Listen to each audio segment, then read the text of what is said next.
Welcome back. I am Pintu sir from Progress Classes Jagdishpur. Today I am going to teach the concept of modal verb part 4. दोस्तों इसके पहले modal verb का part 1, part 2 और part 3 जो है video बन चुका है। तो जो विद्यार्थी अभी तक वीडियो नहीं देखे होंगे तो इसके लिए जो है डिस्क्रिप्शन में लिंक दे दिया गया है, तो आप वहां से वीडियो को देख सकते हैं। और आज मैं मॉडल वर्ब का पार्ट 4 में बताने जा रहा हूं, जिसमें यूज ऑफ शुड का प्रयोग जो है कहाँ कहाँ होता है, किस स्थिति में होता है, तो उसको हम देखेंगे। ठीक है, शुड का प्रयोग। ठीक है, तो शुड का प्रयोग किन किन परिस्थितियों में होता है, तो यहाँ पर देखते हैं। शुड का अर्थ आप जनरली जानते हैं, चाहिए अर्थ में इसका प्रयोग होता है। ठीक है, तो शुड का प्रयोग जो है मुख्य रूप से जो होता है आपका सलाह लेने या देने में किया जाता है। तो यहाँ पर शुड का प्रयोग जो होता है, ध्यान दीजिएगा, एडवाइस जो होता है या तो गिव या टेक, समझ ना। तो सलाह के रूप में जो होता है या सलाह देने या लेने में इसका प्रयोग किया जाता है। आप लिख भी सकते हो। ठीक है, तो सलाह या देने या लेने में किया जाता है। और इसके लिए स्ट्रक्चर जो बात करते हैं, स्ट्रक्चर की जो है, ठीक है, तो यहाँ पर स्ट्रक्चर जो होता है वही subject plus should plus V1 plus other word से। ध्यान दीजिएगा, शुड का प्रयोग जो है यहाँ पर, और शुड के बाद मॉडल वर्ब है, तो ये तो V1 आपका कंफर्म है कि होगा ही। तो इसलिए शुड का प्रयोग जो होता है subject plus should plus V1 plus, ठीक है, अदर वर्ड्स का प्रयोग। और ये जो होगा ये आपका प्रेजेंट में होगा। प्रेजेंट यहाँ पर प्रेजेंट रूप में होगा, प्रेजेंट टेंस के रूप में नहीं होगा, प्रेजेंट सेंस के रूप में। चूंकि मॉडल वर्ब है, मॉडल वर्ब में जो है टेंस, मॉडल वर्ब के रूप में जो है टेंस होता ही नहीं है, इसलिए इसको प्रेजेंट टेंस ना कहकर इसको प्रेजेंट सेंस के रूप में इसको व्यक्त करते हैं। ठीक है, प्रेजेंट टेंस नहीं, ध्यान दीजिएगा, प्रेजेंट सेंस के रूप में। ठीक है, जैसे इसलिए क्योंकि देखिए, या फिर इसका शुड के जैसे यू शुड गो देयर, तुम्हें वहां जाना चाहिए, गो होम, तुम्हें घर जाना चाहिए। तो ये जो होता है आपका चाहिए अर्थ में व्यक्त होता है। कौन से अर्थ में? चाहिए अर्थ में। Should plus V1 plus other words है, तो ये प्रेजेंट सेंस के रूप में दिखाता है। ठीक है, या इसका दूसरा भी स्ट्रक्चर हो सकता है, subject plus should plus be plus other words है। ठीक है, subject plus should plus be plus noun या अदर वर्ड्स के रूप में हो सकता है। और यहाँ पर ये जो है होना चाहिए, किस रूप में होता है? ये होना चाहिए रूप में ये हो सकता है। या इसका एक और स्ट्रक्चर हो सकता है, subject plus should plus have plus V3 plus other words है। और यहाँ पर जो है ये पास्ट सेंस को व्यक्त करता है, ये पास्ट टेंस नहीं बल्कि पास्ट क्या सेंस व्यक्त करता है, ये पास्ट सेंस के रूप में ये व्यक्त होता है। तो should have plus V3 plus क्या अदर वर्ड्स। ठीक है, मैं क्यों बोल रहा हूँ कि पास्ट टेंस नहीं, प्रेजेंट टेंस नहीं, इज बिकॉज यहाँ पर मॉडल वर्ब जो होते हैं टेंस के रूप में व्यक्त ही नहीं होते हैं, क्योंकि ये जो V1 हो सकता है, V3 हो सकता है, V2 हो सकता है, तो इसलिए यह जो है यहाँ पर टेंस के रूप में जो है इसका गिव नहीं किया जाता है। ठीक है, तो इस तरह से हम यहाँ पर देख सकते हैं, जैसे यू शुड, एग्जांपल देखिए, यू शुड गो देयर, या you should be a nurse, या you should be a doctor, you should be a teacher, तुम्हें एक डॉक्टर टीचर होना चाहिए, शिक्षक होना चाहिए, या तुम्हें एक नर्स होना चाहिए होना चाहिए। ठीक है, या तुम्हें घर जाना चाहिए। तो और यहाँ पर जो है subject plus should plus have plus V3 plus other words, तो जैसे you should have gone home, तुम्हें घर जाना चाहिए था, तुम्हें घर जाना चाहिए था, पास्ट सेंस को व्यक्त करता है। और ये सेंस जो होता है ये कहीं ना कहीं ये रिपेंट का बोध कराता है। रिपेंट का मतलब समझते हैं, पछतावा होता है। जैसे उससे पछतावा के रूप में जो है उसे घर जाना चाहिए था, उससे रिपेंट होता है। तो यहाँ पर शुड का जो प्रयोग हुआ ये इन तीनों रूपों में हो सकता है। जैसे एग्जांपल्स के रूप में कोई भी एग्जांपल आप ले सकते हैं, मैंने बताया ही, आप लिख भी सकते हो, मैंने बोला ना, जैसे यू शुड गो देयर, तुम्हें वहां जाना चाहिए। जैसे यू शुड गो देयर, तुम्हें वहां जाना चाहिए। तो यहाँ पर प्रेजेंट जाना चाहिए, प्रेजेंट की भावना दिखा रहा है, बारीकियों से सीखिए, बिल्कुल प्रेजेंट में दिखा रहा है यहाँ पर, यू शुड गो देयर, तुम्हें वहां जाना चाहिए। ठीक है, या दूसरा यहाँ पर इसका ले सकते हैं, you should you should be a nurse, तुम्हें एक नर्स होना चाहिए, ठीक ना, नाउन या अदर वर्ड्स। या फिर यू शुड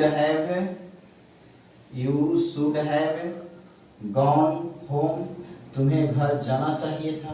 तो घर जाना चाहिए था, ये कहीं ना कहीं ये रिपेंट का बोध कराता है, ठीक है, रिपेंट पछतावा होती है।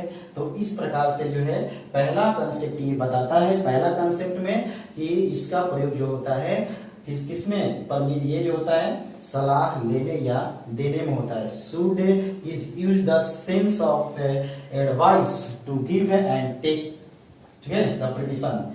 तो इस प्रकार से जो है ये पहला कंसेप्ट हुआ, ठीक है। तो ये दूसरा कहता है कि इसका जो पास्ट सेंस ऑफ शैल, ठीक है, शैल के पास्ट रूप में इसका प्रयोग किया जाता है, शैल के पास्ट सेंस के रूप में इसका प्रयोग किया जाता है। पास्ट सेंस जो वहां पर शैल का हम नरेशन में इनडायरेक्ट स्पीच में जब पढ़ते हैं तो शैल जो है कुड में भी बदल जाता है, ठीक है, शैल जो है कुड में भी बदल जाता है, ठीक है, वहां पर हम बताएंगे। परंतु यहाँ पर जो है देखिएंगे हम मॉडल वर्ब का उपयोग देख रहे हैं, तो शैल का प्रयोग जो होता है इसके पास्ट फॉर्म में, शुड का प्रयोग जो होता है शैल के पास्ट फॉर्म में होता है, इसका पास्ट सेंस के रूप में होता है, ठीक है। यहाँ पर तो शैल का पास्ट फॉर्म के रूप में शुड का प्रयोग होता है पास्ट सेंस के रूप में। तो यहाँ पर देख सकते हैं वही सेम स्ट्रक्चर यहाँ पर भी होगा, तो स्ट्रक्चर के रूप में तो पता ही है आपको। तो इस प्रकार से यहाँ पर देख सकते हो, जैसे जहां पास्ट फॉर्म हो जाए, पास्ट टेंस हो जाए, ठीक है, पास्ट टेंस शैल के पास्ट टेंस के रूप में जो है, तो ही आस्क्ड मी इफ ना आई शैल हेल्प हिम। देखिएगा, he asked me if I shall help him. तो यहाँ पर जो है पहला देखिए सेंस के रूप में क्या दिखा रहा है, ही आस्क्ड मी, बताइए ये पास्ट टेंस है कि नहीं है, ये पास्ट टेंस के रूप में व्यक्त हो रहा है कि नहीं हो रहा है। और ये पास्ट टेंस के रूप में जब व्यक्त होगा तो सेंस यहाँ पर ये शैल के जगह पर ये सेंस हमारा क्या हो जाएगा, ये सेंस के रूप में शैल के जगह पर हमारा ये क्या होगा, शुड होगा, तो शैल यहाँ से क्या होगा, कट जाएगा।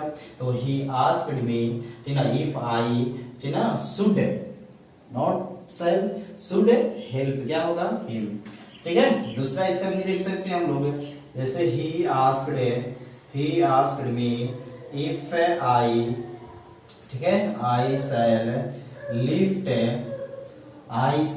Lift that box. तो यहाँ पर देख सकते हैं ही आस्क्ड मी, बोलिए पास्ट टेंस हुआ कि नहीं हुआ। तो यहाँ पर ये इरर देखिए, आई शैल बिल्कुल ये गलत हो गया चूंकि ये पास्ट टेंस में, और जब पास्ट टेंस में शैल वहां पर क्या चेंज हो जाएगा, शुड में। तो इस तरह से यहाँ पर जो है ये शैल हमारा गलत होगा, इसलिए यहाँ पर ये हमारा यहाँ पर क्या होगा ये, तो इसलिए यहाँ पर शुड जो होगा ये करेक्ट होगा। तो ही asked me if I should lift that box, ठीक है। तो ये पास्ट फॉर्म में इसका प्रयोग किया, शैल के पास्ट फॉर्म के रूप में, ठीक ना, इस शुड का प्रयोग किया जाता है। तो इसका तीसरा देखते हैं पॉइंट से, ठीक है, मोरल ड्यूटी के रूप में होता है। मोरल ड्यूटी नैतिक कर्तव्य के रूप में जो होता है। नैतिक कर्तव्य क्या है, जैसे it is the should is use the sense of moral duty, इसका प्रयोग जो है नैतिक कर्तव्य को दिखाने के लिए किया जाता है। और यहाँ पर जो इसका स्ट्रक्चर जो होगा, इसका स्ट्रक्चर के रूप में जो है देख सकते हो, और इसका स्ट्रक्चर वही होगा subject plus should plus V1 plus other words. तो ये नैतिक कर्तव्य का बोध कराने के लिए, जैसे हमें अपने देश से प्रेम करना चाहिए, ये हमारा नैतिक कर्तव्य है। हमें माता पिता की सेवा करनी चाहिए, नैतिक कर्तव्य बनता है। हमें गरीबों की मदद करनी चाहिए, नैतिक कर्तव्य बनता है। आप गरीबों की मदद करो या ना करो, ये आपके ऊपर डिपेंड करता है। हमें सत्य बोलना चाहिए, सच बोलना चाहिए। आप सच बोलो या ना बोलो, झूठ बोलो वो अलग बात है, परंतु ये हमारी नैतिक कर्तव्य होता है, ठीक है। तो इस प्रकार से यहाँ पर भी देख सकते हो, तो ये subject plus should plus V1 plus other words है। तो यहाँ पर वन शुड देख सकते हैं, यहाँ पर वन शुड लव वंस, ठीक है, वंस कंट्री, ठीक ना, हर किसी को अपने देश से प्रेम करना चाहिए। आप प्रेम करो या ना करो ये आपके ऊपर डिपेंड करता है, लेकिन ये आपका मोरल ड्यूटी बनता है, मोरल कर्तव्य बनता है, नैतिक कर्तव्य बनता है ना। या जो है you should help the poor, गरीबों की मदद करनी चाहिए, तो गरीबों की मदद करनी चाहिए आपका कर्तव्य बनता है। या फिर you should speak the truth है, हमें सत्य बोलना चाहिए, ये नैतिक कर्तव्य बनता है। तो इस प्रकार से कंसेप्टेड बाय कंसेप्टेड जो है आपको मैं बता रहा हूं, तो इसे समझने की कोशिश करें, ठीक है। तो देखते हैं ये मोरल ड्यूटी के रूप में यहाँ पर हुआ। अगला देखते हैं इसका चौथा पॉइंट में कंसेप्ट में इसका क्या होता है। तो चलिए देखते हैं चौथा कंसेप्ट में है शुड का प्रयोग जो है बहुत क्रिटिकल से, ये शुड का प्रयोग समझने वाला है, देखिएगा। तो इसके लिए जो है शुड का प्रयोग जो है नेक्स्ट में जो है कंडीशनल सेंटेंस के साथ होता है। कौन सेंटेंस के साथ? कंडीशनल जो है सेंटेंस के साथ, ठीक है, शर्तबोधक वाक्यों के साथ जो है, जहां पर संभावना बहुत ही कम होती है, लेस पॉसिबिलिटी होती है, लेस पॉसिबिलिटी बहुत कम संभावना, बहुत कम संभावना के रूप में होती है। तो यहाँ पर जो है कंडीशनल सेंटेंस शुड का पर should is the used of sense conditional sentence है during the less possibility, बहुत ही कम संभावना के साथ जो है ना इस शुड का प्रयोग किया जाता है। जैसे वह आ नहीं सकता परंतु फिर भी आए तो उसे ना इंतजार करने के लिए कहना। तो संभावना जहां पर गाड़ी आ नहीं सकती, अगर आएगी तो तुम चले जाना। तो जहां पर बिल्कुल संभावना कम हो और कंडीशनल के साथ कभी भी मॉडल वर्ब का प्रयोग नहीं होता है, परंतु ये निश्चित तौर पर देखिएगा कि कंडीशनल के रूप में जो है यहाँ पर खासकर इसीलिए मैं बताया हूँ कि कंडीशनल के साथ जो है यहाँ पर मॉडल वर्ब का प्रयोग यहाँ पर करते हैं। जैसे यहाँ से इफ रवि शुड कम, ठीक है, आस्क हिम टू वेट, ठीक है। तो यहाँ पर देख सकते हैं माइनर चीज है ये। तो यहाँ पर कंडीशनल सेंटेंस के साथ जो है जहां पर संभावना बहुत कम होती है, जैसे इसका मतलब है कि if Ravi should come, Ravi के आने की संभावना बहुत ही क्या है, कम है। यदि वह आए तो आस्क हिम टू वेट, तो उसे इंतजार करने के लिए कहना, ठीक है। तो ये लेकिन कब, लेकिन संभावना बहुत ही क्या है, कम, लेकिन अगर आ जाए तो उसे इंतजार करने के लिए कहना। तो इस प्रकार से हम शुड का प्रयोग में यहाँ पर 4 कंसेप्ट के रूप में यहाँ पर देखिए शुड का प्रयोग, और बहुत ही एक यहाँ पर श्रेणी के रूप में सीरीज के रूप में हम लोग देख रहे हैं। तो इस प्रकार से जो है ये शुड का प्रयोग जो है यहाँ पर क्लियर हो गया, ठीक है। तो ये यदि वीडियो अच्छा लगे तो like, comment, share and subscribe जरूर करिएगा, और अपने दोस्तों के साथ ज्यादा से ज्यादा शेयर करें ताकि आपका जो है कंसेप्ट क्लियर होता रहे। अगर कहीं डाउट हो तो आप कमेंट बॉक्स में जरूर आप बताएं, ठीक है। धन्यवाद।